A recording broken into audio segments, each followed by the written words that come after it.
Universitário de História da Universidade Federal Fluminense, o Júlio Gralha, que veio destacar e nos contar que de fato ocorreu no dia 15 de novembro. Professor, obrigado pela presença, professor Júlio. Dia 15 de novembro, proclamação da República. O que de fato ocorreu nesse dia? Bom dia. Bom, bom dia a todos, né? Bom dia ao Granger, né? Ao Victor, ao Granger e Isso. Victor, né? Bom, nesse dia, realmente acontece uma mudança interessante para o país, que cai a monarquia e a república chega. E é interessante porque não houve conflito. Foi algo que foi, como acontece no Brasil, foi uma coisa tranquila de acontecer, né? E isso, de certa forma, se deu da seguinte forma: às 5 e pouca da manhã, mais ou menos, os militares, né, eles se reúnem e entram em contato com o primeiro-ministro e dizem para ele: olha, nós estamos tomando o governo, né, o senhor está preso, dá a voz de prisão, né? Logo em seguida, a família real também, vamos dizer assim, politicamente, de uma maneira gentil também, tem a voz de prisão, né? E, no final do dia, nós já temos aí a República instaurada. A característica, que é o estranho, é que a população não sabia o que estava acontecendo. Então, aquela parada militar, né? Todo mundo, e ninguém entendendo. Só no final do dia que se vai se dar conta, no dia seguinte, que a monarquia caiu, né? E a República chegou, né? Qual a importância disso? É um marco, porque o Brasil, ele era uma monarquia na América do Sul. E não era bem, vamos dizer assim, não era visto como uma monarquia europeia, né? Então, essa república traz essas características de meio que colocar o Brasil no cenário da América do Sul, né? Então, isso seria uma característica desse momento. 1889, Marechal Deodoro da Fonseca, que liderou a proclamação da República, ele acorda: ai, meu Deus, hoje vamos botar a República nesse país. Qual é o que leva, na verdade, a esse acontecimento no dia 15 de novembro? Então, algumas situações. Primeiro, os estados, as províncias, como na época se chamava de províncias, né? Elas queriam uma autonomia e o governo era muito centralizador. Tá? Uma outra questão, o imperador, o pessoal fala da abolição, né, que tem a ver tem uma ligação com a República, mas um grande abolicionista era o próprio imperador. Então, os fazendeiros, os agricultores, né, do Rio de Janeiro e de São Paulo, sobretudo, não estavam satisfeitos com a atitude do imperador. Quando a abolição chega, então, aí eles passam a ser republicanos, né? Isso era uma segunda questão. Uma terceira questão diz respeito também, né, à herdeira ser uma mulher. Isso não é muito colocado entre os historiadores, mas não havia um herdeiro forte. O imperador era forte? O Dom Pedro II, ele era inteligente, isso todo mundo sabia. Sim. Mas ele era aquele cara de pulso: é isso que eu quero e ponto final. Ele era muito, assim, político, democrático, né? Não era um imperador. Oi? Não era um imperador, porque o imperador, quando a gente pensa em imperador, é aquele imperador que coloca a sua vontade e ponto final, que impera. Então, mas é outra característica. Ele era uma forma de imperador chamado ilustrado. Então, ele é aquele imperador democrático. Ele era, entre aspas, um imperador republicano, né? Sim. Então, tinha essa característica. Tanto é que é no Império que toda essa manifestação republicana acontece. Quando a República vem, os monarquistas não têm vez, né? Uma outra característica é que esse momento é um golpe militar, né? E é instaurada uma ditadura republicana. Certo. Então, assim, no governo provisório. No governo provisório. E mais um pouquinho, aí depois é que a coisa vai se abrindo, né? Que era uma característica. Como é que pode um país, uma dimensão, claro que não era povoado como hoje, mas algo que ocorre ali no Rio tem uma dimensão que até as pessoas ali só foram saber no dia seguinte e o restante do Brasil a sequência disso. Então, eles vão saber algum tempo depois, né? Então, vamos ter algumas revoltas, mas no sentido de revolta assim.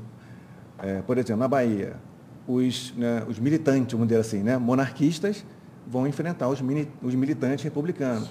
Mas o interessante no Brasil, isso é uma coisa estranha mesmo, né? Não há um confronto. Parece que as pessoas deixam... Tá bom. Né? Deixa rolar, aceitam. Mas isso acontece por quê? Porque o desgaste da monarquia já vinha acontecendo desde 1870, 1880. Então, era algo que, vamos dizer assim, se acontecesse, não ia causar grande problema, como não causou. A crise econômica daquela época também influenciou a essa questão, até do povo deixar, porque naquela época a monarquia estava já vinha passando por uma crise, uma decadência, e não estava conseguindo, de certa forma, fazer o dinheiro girar no país. Você acredita que isso também ajudou? Isso ajudou também até a questão da lavoura, né? Então, basicamente café, mas eu acho que mais a crise política do Estado monárquico, né? Essa desgaste do Estado foi o que propiciou, né? essa derrocada, vamos dizer assim, e a chegada da monarquia. Você também tem uma grande participação da maçonaria nesse momento, né? Você vai encontrar maçons tanto do lado republicano quanto do lado monarquista, né? E um outro elemento de crise também tem a ver com a maçonaria, por causa da crise religiosa, né? Que algumas irmandades, o Papa, né, e assim, os bispos queriam que algumas irmandades fossem, vamos dizer assim, punidas por terem maçons em suas irmandades, e o próprio imperador é contra isso, dizendo, não, peraí, é liberdade. O imperador era maçom? Não, o imperador não era, por incrível que pareça. Ele não era, o Dom Pedro II não, o Pedro I sim. Dom Pedro I, perdão, desculpe, Dom Pedro I, é verdade. Agora, o gabinete do Dom Pedro II, uma grande quantidade... A grande quantidade era maçom. Pertencia à maçonaria. Era a minha próxima pergunta que eu ia fazer sobre a questão religiosa. Como é que a igreja se comportou naquela época? Já que, historicamente, a igreja católica sempre estava no lado da monarquia. Neste momento, o que ela faz? O que acontece aí um cisma, não sei se é um cisma, mas assim, um trauma, né? As relações ficam mais difíceis. Mas a opção do governo imperial foi ir pela Constituição, né? E mandar prender os bispos que queriam, né? Vamos dizer assim, ir contra fechar essas irmandades, né? E isso é que gerou um problema. Então, criou um distanciamento. Alguns autores, alguns historiadores vão dizer que isso aí tem a ver, seria um dos elementos para acontecer a República. Eu acredito que não. Tá? Sim, agora, professor, quais são, vamos dizer assim, as marcas, hoje em dia, de forma até de curiosidades, que há identificação da proclamação da República, até de forma de simbologias, o que fez modificar a identificação dessa proclamação? Então, isso é uma questão problemática, porque a República ela nasce meio que sem símbolos, né? A monarquia ela tinha uma carga simbólica muito grande. Você ser súdito do rei, a questão, todo o aparato da corte, os símbolos imperiais da bandeira, isso tudo era muito forte. Então, na verdade, a República vai precisar construir isso. Então, a questão dos feriados, o 15 vai instaurar o 15 de novembro, que é um ritual, né? Marcar esse momento todo ano, dizer, olha, nesse dia nós fizemos a República. A mudança da bandeira, que é uma coisa interessante, a construção, vamos dizer, a produção de um hino nacional, um hino à bandeira, tá? Então, esses elementos que eram fortes da monarquia, eles vão sendo esquecidos.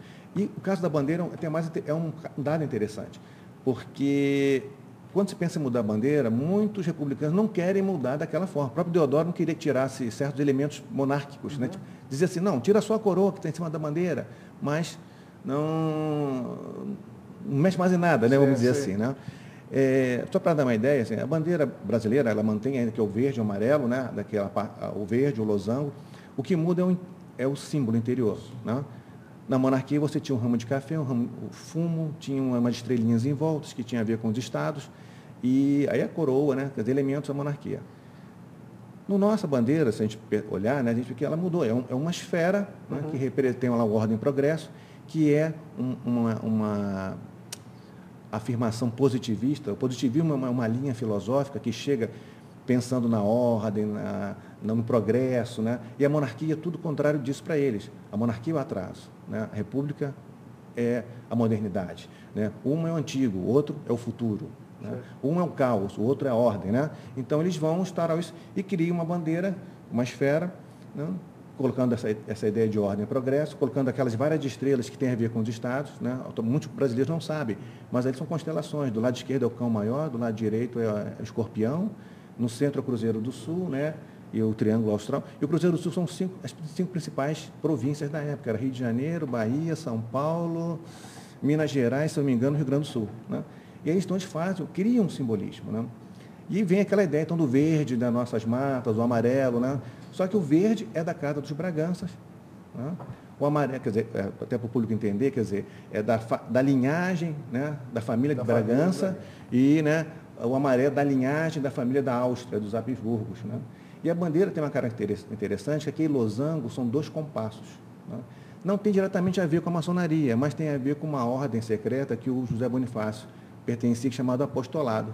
E eles colocam o losango, na verdade, não tem nada a ver com ouro, não, são 2 compassos, né? E aí tem essa ligação, né? O maçom, apostolado, né? Mas é um dado interessante que se descobre. As figuras geométricas estão cheias de simbologias. Sim, simbologias. Que a gente não tem conhecimento. Não tinha conhecimento disso não. E meu conhecimento era muito limitado. Mas é porque... E outra coisa, e aí fica uma curiosidade. Principalmente a questão das cores. Sim, Que a gente sempre pensou, né?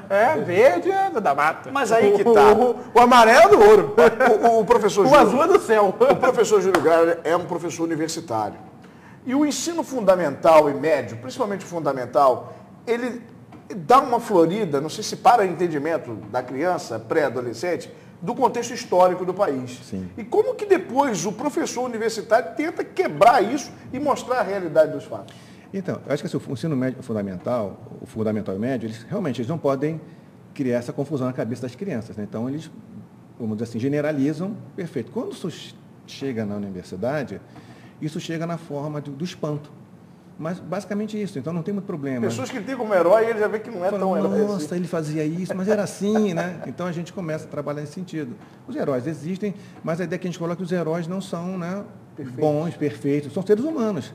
Então, são heróis, mas são seres humanos. Né? Então, essa é, vamos dizer assim, uma parte do nosso trabalho. Né? Agora, como é que o senhor vê essa questão da data de 15 de novembro ser tão esquecida, não ser tão conhecida como deveria ser, já que é uma fase do nosso país de extrema importância e hoje o ensino fundamental, o ensino médio, não se trabalha tanto essa questão da história do nosso país. Como é que o senhor vê essa questão da educação? Eu vejo, né, apesar de ser da área universidade, a gente trabalha com o ensino de história também. Existe uma preocupação do ensino fundamental, sobretudo fundamental, de colocar esses momentos de uma maneira não muito pesada para a criança. Não. Mas, por quê? É porque se você colocar isso muito forte, você vai entrar nessas discussões que nós estamos tendo aqui. E isso, uma criança de 9, 10 anos, não está no momento dela. Né? Mas eu não entendo, como é que... Desculpe cortar, mas se a gente não colocar a nossa história, não que o senhor que esteja fazendo isso, mas se não colocar a nossa história, por que coloca tão forte tão a história do Egito? Embora a história do Egito seja muito importante porque é o começo de um processo. Mas não colocar o nosso passado como um ponto importante e ser discutido como tal importância, como é o Egito, como é a Europa. Isso foi a especialidade do professor. Não, mas veja bem, é colocado a história do Brasil, né? A história, se você pegar o ensino médio, ensino fundamental, sobretudo, a história do Brasil ela é colocada assim, né? O problema é que são muitos itens da história. Então, o professor, coitado, ele tem que fazer as coisas de uma forma direta, que o aluno consiga absorver isso de uma maneira, né, bem, né, para ele conseguir dar todo o conteúdo. Essa é a dificuldade. O Egito é uma particularidade. Né? Então, por exemplo, o Egito costuma ser dado no 6º ano. Uhum. Né? Mas é uma coisa que fascina também. Né? Então, todo mundo fala em Egito, daquele... Porque também tem as simbologias que o Egito traz. Que também, né? Ninguém está dizendo que não vamos deixar o Egito, vamos só estudar o Brasil. Não, mas que tem as simbologias, tipo assim, que também são retiradas pelos professores, sabe, das múmias, de tudo. É a história da humanidade. Ali é a história da humanidade. Claro. É importante. Mas o meu questionamento é justamente porque se não se dá tanta ênfase nos pontos principais da nossa história, o povo acaba não sabendo a história do nosso país. Eu acho até que dá sim, entendeu? A questão é que existe um problema, e aí não é uma questão da escola, mas é uma questão a nível mais estrutural nosso, é que nossa sociedade, ela perde um pouco a memória, entendeu? Essa carência da memória, ela não guarda muito isso. Por isso que você, o 15 de novembro, é esquecido. O 7 de setembro mesmo, as pessoas às vezes nem sabem, né? Foi independência. Lembra que a gente tem o desfile da escola, tem que levar o filho. Isso, né? Ainda bem que tem um desfile, porque se não fosse isso, seria igual 15 de novembro. Sim, verdade. Entende? Então, o problema está mais na própria cultura nossa, que tem esse problema com relação à memória, né? Do que a questão mesmo da escola. A escola ela vai dando os pontos, vamos dizer assim, homeopaticamente, ela não tem muita outra condição. Né? Poderia talvez ser dado melhor, como acho que é questionamento, né? Poderia ser dado mais ênfase. Né? Mas eu sinceramente acho que os professores de ensino fundamental, sobretudo, são os lutadores, são os que deveriam ter o melhor salário. É a base, né? É a base. É a base. É implementar. Agora, uma última pergunta. Tem as frases e tal. Como não havia resistência, a turma juntou tudo num cavalo, foi para o meio da praça, gritou alguma coisa, alguém falou, e aí, é a proclamação da República, aí ninguém diz nada, vira as costas, o cavalo vai embora, como é que é? Isso foi dentro dos quartéis, vamos dizer assim, e depois vai para a rua aquela vamos dizer, uma parada militar, né? Então, inicialmente, os militares fazem isso, mas quem estrutura isso são os civis, né? Até você listou uma série de membros, né? No site, que vão organizar a República. Né? E quando esses saem à rua, logicamente, os jornais da época dizem assim, não, que tinham aqueles que eram os republicanos gritando, viva a República, baixa a monarquia. E aí as pessoas vão se dar conta do que está acontecendo. Né? Nesse sentido. Existe gente que até houve uma participação popular, mas assim, a participação popular me parece que foi dos, entre aspas, que nós chamaríamos hoje de militante, né? Em relação a isso. Agora, é um momento significativo, há uma mudança, né, de estrutura a partir desse momento. Essa estrutura só muda mesmo a partir lá dos anos 20, 30, né, com Vargas e depois aí que a República entra num estado de plenitude. Na sua opinião, agora a convicção do senhor, neste momento, houve a derrocada ou não? O senhor é a favor da monarquia?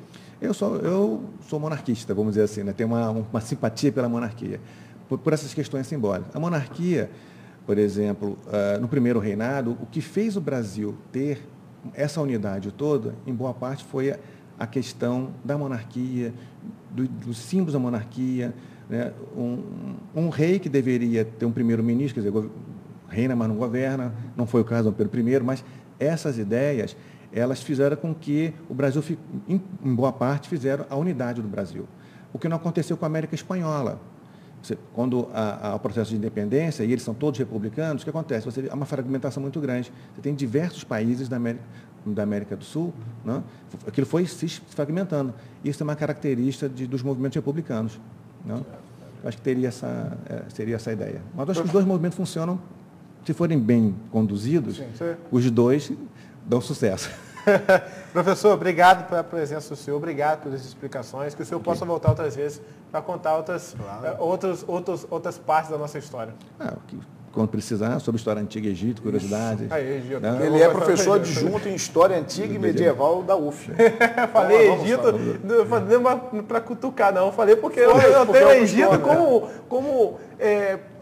não como prioridade, mas como um passado que a gente acaba estudando forte. Exatamente. E o país, por exemplo, eu não saio da escola tem muito tempo, tem apenas 10 anos, tem 27, saí há 10 anos atrás, 17, e eu não estudei ditadura militar. Coisa de 20, 30 anos atrás, de 40 anos atrás, recente. Exato. Então vamos dar erros, não vamos parar um ano todo, mas eu não dei um trecho. Não tem nada. Tudo que eu sei é porque eu li ou eu vi na TV. Aí tem aquela parcialidade, por exemplo, da Globo. Porque naquela época eles eram a favor da ditadura militar, porque, de certa forma, eles surgiram por causa da ditadura militar. Sim. Então há uma parcialidade, o sujeito não sabe, de fato, o que ocorreu de uma forma imparcial. Então, por isso a minha preocupação. No ensino fundamental, ou que seja no médio, dá um pouquinho de ditadura militar, de dar um pouquinho das histórias recentes do país. Na história a gente tem muita coisa para abordar. Tem muita coisa. Você tem, por exemplo, as pirâmides do Egito, foram os egípcios mesmo que fizeram ou foram os extraterrestres? Ih, meu Deus, não é dessa discussão não, que agora eu vou sair daqui amanhã. Você fica para uma próxima, hein? Vamos fazer uma mesa redonda, vou convidar o professor Júlio, João Oliveira de um lado, e nós dois com uma bobagem. Tá certo, então. Eu aceito, sem problema. Obrigado, professor. Começamos com o professor Júlio Gralha, ele que é o professor da Universidade Federal Norte do Fluminense, ele que veio destacar as curiosidades da proclamação da República, que é o nosso feriado amanhã, do dia 15 de novembro. São 8h31. Eu chamo o intervalo comercial, volto já. Não saia daí. Estamos apresentando De Olho na Cidade. Oferecimento: distribuidora Montalvão. Fornecimento de produtos de limpeza, cereais e cesta básica. Ligue 3055-1555. Espásio, consulte nossas promoções. 2728-0746. Lugar de beleza saudável. A distribuidora Montalvão